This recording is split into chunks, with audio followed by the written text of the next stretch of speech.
ഒരു കാര്യം ശ്രദ്ധിക്കുക, നിങ്ങൾ ഈ ഒരു സബ്ജക്റ്റ് പഠിക്കുമ്പോൾ ഒട്ടും സ്കിപ്പ് ചെയ്യാൻ പാടില്ലാത്ത മൊഡ്യൂളാണ് മൊഡ്യൂൾ 1ഉം മൊഡ്യൂൾ 4ഉം.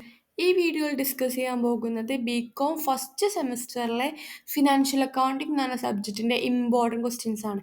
എക്സാമിന് വരാൻ ചാൻസ് ഉള്ള എല്ലാ ഇമ്പോർട്ടൻറ്റ് ക്വസ്റ്റ്യൻസ് ഏതൊക്കെയാണെന്ന് നോക്കാം. അപ്പോൾ ഫസ്റ്റ് മൊഡ്യൂൾ 1ൽ നിങ്ങൾ പഠിച്ചിരിക്കേണ്ട ക്വസ്റ്റ്യൻ ആണ് definition of accounting, modern definition, financial അക്കൗണ്ടിങ്ങിൻ്റെ മീനിങ് പഠിക്കുക, അതേപോലെ തന്നെ ഫിനാൻഷ്യൽ സ്റ്റേറ്റ്മെൻറ്റ്സിൻ്റെ മീനിങ്ങും ഡെഫിനിഷനും പഠിക്കുക. നെക്സ്റ്റ് ക്വസ്റ്റ്യൻ ആണ് ടൈപ്സ് ഓഫ് ഫിനാൻഷ്യൽ സ്റ്റേറ്റ്മെൻറ്റ്, അതും പഠിക്കുക. Next question write a short note on accounting principles പഠിക്കുക. Write a note on accounting standards in India, ഇത് പഠിക്കുക. ഡെഫിനിഷനും പഠിക്കുക, ഒബ്ജക്റ്റീവ്സും പഠിക്കുക, ബെനിഫിറ്റ്സും പഠിക്കുക. ഓക്കെ. നെക്സ്റ്റ് ക്വസ്റ്റ്യൻ ആണ് ക്യാപിറ്റൽ എക്സ്പെൻഡിച്ചർ ആൻഡ് റവന്യൂ എക്സ്പെൻഡിച്ചറിൻ്റെ ഡിഫറൻസ് പഠിക്കുക. അതേപോലെ തന്നെ ഡിഫൈൻ അക്കൗണ്ടിങ് പ്രിൻസിപ്പിൾസ് പഠിക്കുക. നെക്സ്റ്റ് ഈ ഒരു ചാപ്റ്ററിൽ ഇമ്പോർട്ടൻറ്റ് ക്വസ്റ്റ്യൻ ആണ്, 15 മാർക്സിനും എസ്സേ ആയിട്ട് വരാൻ ചാൻസ് ഉള്ള ഒരു ക്വസ്റ്റ്യൻ ആണ് ക്ലാസിഫിക്കേഷൻ ഓഫ് അക്കൗണ്ടിങ് പ്രിൻസിപ്പിൾ പഠിക്കുക. Okay. Next short note on accounting standards in India പഠിക്കുക. ഞാനിവിടെ ഓരോ ക്വസ്റ്റ്യൻസിൻ്റെയും പേജ് നമ്പേഴ്സ് കൊടുത്തിട്ടുണ്ട്, അതനുസരിച്ച് പഠിക്കുക. ഞാനിവിടെ കൊടുത്തേക്കുന്ന രീതിയിൽ ഞാൻ പറയുന്ന പോലെ ക്വസ്റ്റ്യൻസ് കൊടുത്തിട്ടുണ്ട്, മെൻഷൻ ചെയ്തിട്ടുണ്ട്. നിങ്ങൾ അതനുസരിച്ച് പഠിക്കാൻ ശ്രദ്ധിക്കുക. അതേപോലെ തന്നെ യൂണിറ്റ് 2 മൊഡ്യൂൾ 1ൽ യൂണിറ്റ് 2ൽ ഇമ്പോർട്ടൻറ്റ് ക്വസ്റ്റ്യൻസ് ആണ് മീനിങ് ഓഫ് ട്രയൽ ബാലൻസ് പഠിക്കുക, difference between trial balance and balance sheet പഠിക്കുക, സോൾ ട്രേഡറിൻ്റെ മീനിങ് പഠിക്കുക, അതേപോലെ തന്നെ ഫോർമാറ്റ് ഓഫ് ഫൈനൽ അക്കൗണ്ട്സ് പഠിക്കുക, profit and loss accounts and balance sheet ഇല്ലേ, അത് പഠിക്കുക. അതിൻ്റെ ഫോർമാറ്റ്സും അതിൻ്റെ പ്രോബ്ലവും പഠിക്കുക.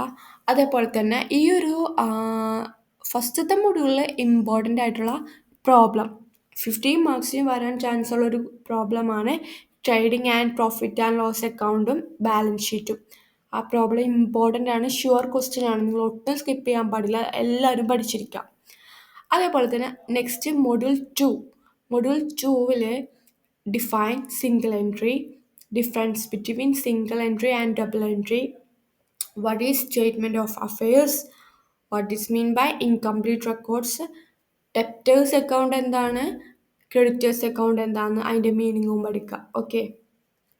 നെക്സ്റ്റ് മൊഡ്യൂൾ 3ലെ ഇമ്പോർട്ടൻറ്റ് ക്വസ്റ്റ്യൻസ് ആണ് what is royalty, what is minimum rent, short working, ground rent, recoupment, difference between rent and royalty, different types of royalty പഠിക്കുക. ഓക്കെ.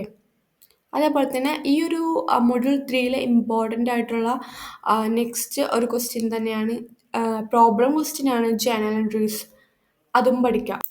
നെക്സ്റ്റ് മൊഡ്യൂൾ 4ലെ ഇമ്പോർട്ടൻറ്റ് ക്വസ്റ്റ്യൻസ് ആണ് distinguish between consignment and sales പഠിക്കുക, proforma invoice account sales പഠിക്കുക, types of commission പഠിക്കുക, what is del credit commission പഠിക്കുക, what is loading, what is over riding commission, what is abnormal loss, valuation of unsold സ്റ്റോക്കിൻ്റെ problem പഠിക്കുക, consignment അക്കൗണ്ടിൻ്റെ ഫോർമാറ്റും പഠിക്കുക, അതിൻ്റെ പ്രോബ്ലവും പഠിക്കുക. അതേപോലെ തന്നെ നെക്സ്റ്റ് ക്വസ്റ്റ്യൻ ആണ് നോർമൽ ലോസ് കാൽക്കുലേഷൻ പഠിക്കുക. ഓക്കെ. നെക്സ്റ്റ് മൊഡ്യൂൾ 5 അത്ര ഇമ്പോർട്ടൻറ്റ് മൊഡ്യൂളിലല്ല, എന്നാലും ഇതിൽ നിന്ന് നമുക്ക് എസ്സേ ക്വസ്റ്റ്യൻ ആയിട്ടായാലും 5 മാർക്സ് ക്വസ്റ്റ്യൻസിലൊക്കെ ക്വസ്റ്റ്യൻസ് എക്സ്പെക്റ്റ് ചെയ്യാം. വാട്ട് ഈസ് ഫാം അക്കൗണ്ട്, പിന്നെ അതേപോലെ തന്നെ what is wage in kind and what are the objectives of farm account, അതേപോലെ തന്നെ ക്രോപ്പ് അക്കൗണ്ട് എന്താണെന്ന് പഠിക്കുക. അത് ചിലപ്പോൾ 50 മാർക്സിന് അത് ചിലപ്പോൾ പ്രോബ്ലമായിട്ട് വരാൻ ചാൻസ് ഉണ്ട്, ഇമാജിനറി ഫിഗേഴ്സ് കൊടുത്തിട്ട് ആ ഒരു രീതിയിൽ ക്വസ്റ്റ്യൻ വരാൻ ചാൻസ് ഉള്ള ക്വസ്റ്റ്യൻ ആണ്. പിന്നെ steps in preparation of final account of firm പഠിക്കുക, explanation features of firm accounting പഠിക്കുക. മൊഡ്യൂൾ 1ൽ എസ്സേ ക്വസ്റ്റ്യൻ 50 മാർക്സിന് വരാൻ ചാൻസ് ഉള്ള ഒരു ക്വസ്റ്റ്യൻ ആണ് trading and profit and loss account and balance sheet. Important ആണ്, ഷുവർ ക്വസ്റ്റ്യൻ ആണ്, അതെന്തായാലും പഠിച്ചിരിക്കുക. ക്വസ്റ്റ്യൻസ് ഒക്കെ കുറേ പ്രാക്ടീസ് ചെയ്യുക, പ്രോബ്ലംസ് പ്രാക്ടീസ് ചെയ്യുക, അതേപോലെ തന്നെ അഡ്ജസ്റ്റ്മെൻറ്റ്സ് ഒക്കെ പഠിച്ചിരിക്കുക. അതേപോലെ മൊഡ്യൂൾ 4ൽ വരുന്ന ക്വസ്റ്റ്യൻ ആണ് കൺസൈൻമെൻറ്റ് അക്കൗണ്ടിൻ്റെ ജേണൽ എൻട്രീസ് പഠിക്കുക, ഇമ്പോർട്ടൻ്റ് ആണ്. പിന്നെ റോയാലിറ്റി എന്ന് പറഞ്ഞ ചാപ്റ്റർ മൊഡ്യൂൾ 3ന്ന് പ്രോബ്ലം വരാൻ ചാൻസ് ഉണ്ട്, നമുക്ക് അതിൽ നിന്നും എക്സ്പെക്റ്റ് ചെയ്യാം.